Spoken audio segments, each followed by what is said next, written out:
হেৰিষ্টো welcome to my channel writing skill Nalbari তো মোৰ মৰমৰ ছাত্ৰ ছাত্ৰীসকল ছাৰ বাইদেউসকল আৰু বন্ধু বান্ধৱসকল তো মই আজি আকৌ এটা প্ৰজেক্টৰ ভিডিঅ' আনিছোঁ তো এইটো হৈছে আঞ্চলিক ৰাজনৈতিক দল বুলিলে কি বুজা অসমৰ আঞ্চলিক দলসমূহৰ ইতিহাসৰ বিষয়ে আৰু বৰ্তমান এই দলসমূহৰ ভূমিকা তো ইয়াৰ ওপৰত লিখিব কৈছিল মোৰ এজন ছাবস্ক্ৰাইবাৰে তো আহক আমি ভিডিঅ'টো আৰম্ভ কৰোঁ যদি প্ৰথমবাৰৰ বাবে মোৰ চেনেললৈ আছে আপোনালোকে মোৰ চেনেলটো প্লিজ ছাবস্ক্ৰাইব কৰি দিব অধ্যায় 1 আঞ্চলিক দলৰ সংজ্ঞা এইখিনি দিব আপোনালোকে সংজ্ঞাখিনি দিব তাৰ পিছত বৈশিষ্ট্য দিব বৈশিষ্ট্যৰ পিছত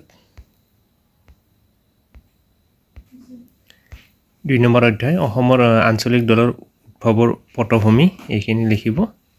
অধ্যায় 2 অসমৰ আঞ্চলিক দলৰ উদ্ভৱৰ পটভূমি তো আঞ্চলিক দলবিলাক কেনেকৈ উদ্ভৱ হৈছিল এইবিলাকৰ বিষয়ে লিখা আছে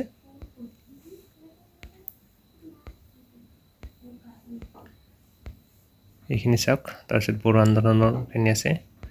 সংখ্যালঘু জনগোষ্ঠী ইডিএফ কেনেকৈ হ'ল তাৰপিছত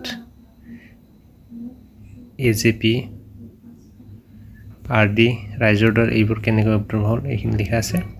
তাৰপিছত 3 নম্বৰ এড্ৰেছ চাওক অসমৰ আঞ্চলিক দলসমূহৰ পৃথক ইতিহাস আৰু ৰাজনৈতিক যাত্ৰা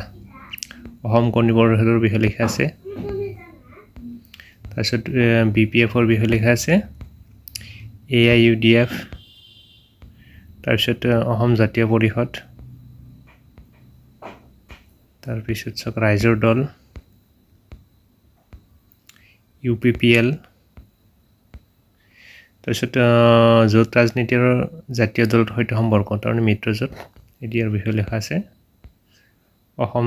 গণ পৰিষদ আৰু বিজেপি কেনেকৈ লগ হ'ল তো ইয়াৰ এইখিনি লিখা আছে তাৰপিছত বিপিএফ আৰু ইউপিপিএল এআইইউডিএফ আৰু কংগ্ৰেছ এজেপি আৰু আৰডি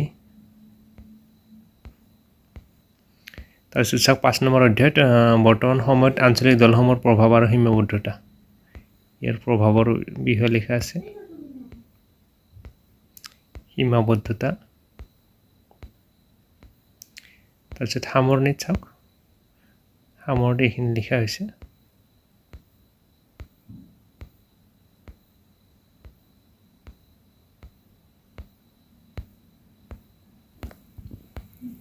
তো এইখিনি আছিল প্ৰজেক্টটো তো প্ৰজেক্টটো মোৰ এজন ছাবস্ক্ৰাইবাৰে মোক লিখিবৰ বাবে কৈছিল তো মই অলপ তাড়াতাড়িকৈ লিখা হ'ল তো আৰু এনেকুৱা যদি প্ৰজেক্ট লাগে তো আপোনালোকে মোৰ প্লেলিষ্টত চাব প্লেলিষ্টত আৰু বহুতকেইটা প্ৰজেক্ট দিয়া আছে তো আপোনালোকে সেইবিলাক চাব পাৰিব তো আজিলৈ এৰিছোঁ ধন্যবাদ জয় আই অসম জয় জুবিন দা তো আপোনালোকে জুবিন দাৰ ন্যায়ৰ বাবে লাগি থাকিব সকলোৱে #জাষ্টিছ ফৰ জুবিন গাৰ্গ বুলি টাইপ কৰিব তো আৰু আমাৰ জুবিন দাৰ ন্যায় পালে আমাৰ মনটো অলপ ভাল লাগিব তো আজিলৈ এৰিছোঁ ধন্যবাদ